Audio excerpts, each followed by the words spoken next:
Hey guys, this is Ashley. Today I will be making a Butterfinger poke cake. These are the ingredients I need to make this cake. I use Devil's Food Cake, but other people use chocolate cake instead. You will make this cake the exact way it says. I make my cake into one of these pans because I don't like to have to clean the pan out. If I take it to a party, I don't have to sit and wait on it and they can just eat it or whatever. So the other ingredients you will need is caramel syrup. I use Hershey's. You will need Cool Whip. I usually get the big tubs, but since they didn't have any big tubs at Walmart, I had to get 2 small ones. 1 Eagle brand sweetened condensed milk, the little small can. Butterfingers, of course. I buy the kind that's already crushed up, but you can buy the minis or the regular candy bars and crush them up yourself. And then, of course, I need vegetable oil and eggs, and then water as well, because that is on my directions. Alright, so the first thing I'm going to do is go ahead and preheat my oven to 350.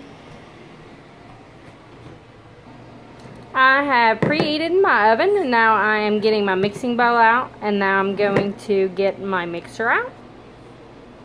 I now have my mixer out, my mixing bowl.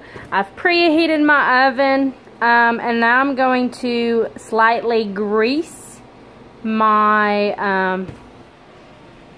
metal pan here, and then you're going to lightly flour that as well. So I am spraying that with Pam, and I'm going to sprinkle a little bit of flour on that as well. I'm going to use a Great Value all-purpose flour and just sprinkle it with my hands, just very lightly. That looks good, so that's all I'm going to use. Alright, so I'm going to put my Devil's Food Cake mix into my mixing bowl. I need 1 cup of water, which I have here, so I'm going to add that to my mixing bowl with my Devil's Food Cake. And then my directions say I need a 1/3 cup of vegetable oil, which I have here. So I'm going to go ahead and add that to my mixing bowl with the other ingredients I've already put in here. And then my directions say I need 3 large eggs, which are cracked open and put in a bowl. So now I'm going to add those to my other ingredients. So now I should have my cake mix in my mixing bowl, 1 cup of water, a 1/3 cup vegetable oil, and 3 large eggs, okay? Which I do. And now I'm going to use my blender, and I am going to beat at a medium speed for 2 minutes, okay? So I'm going to, if I can get things situated, go ahead and do that for 2 minutes. Okay, after about 2 minutes, here is what it should look like, and then you're just going to pour that into the bowl, or into the pan. After you have poured it into the pan, I always try to smooth it out so it'll be even.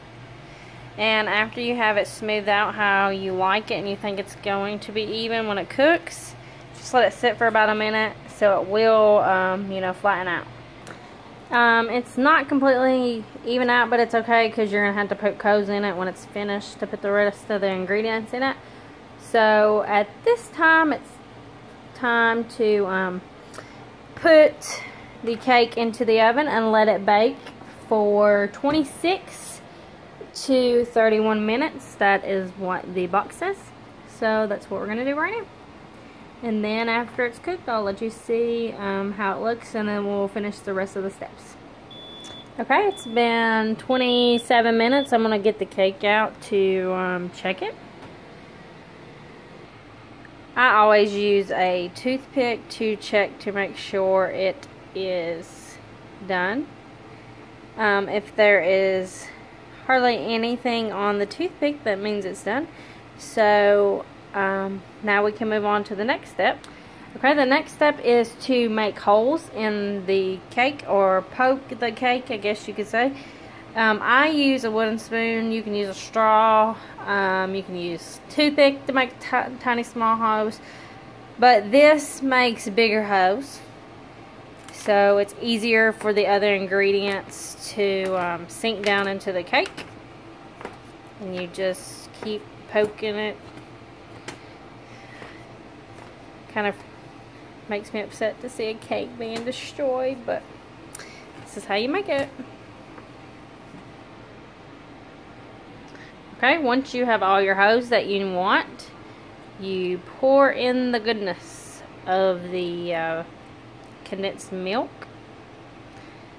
Try to get it into every crease and cranny. And I will have to use a spoon to get the extra out. Okay, after your condensed milk is empty, now you add the caramel. And do the same thing with that. Fill in your holes. It looks crazy, like it's just taking over the cake, but it's delicious when it's finished.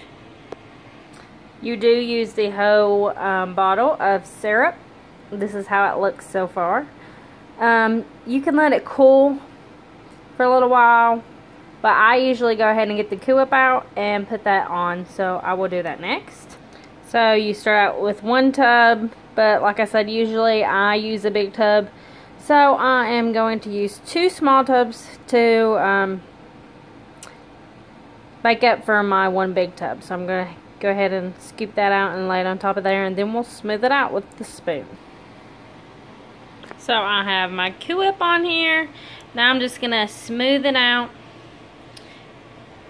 And it doesn't matter if it's all level or not, because you're going to put Butterfingers on top.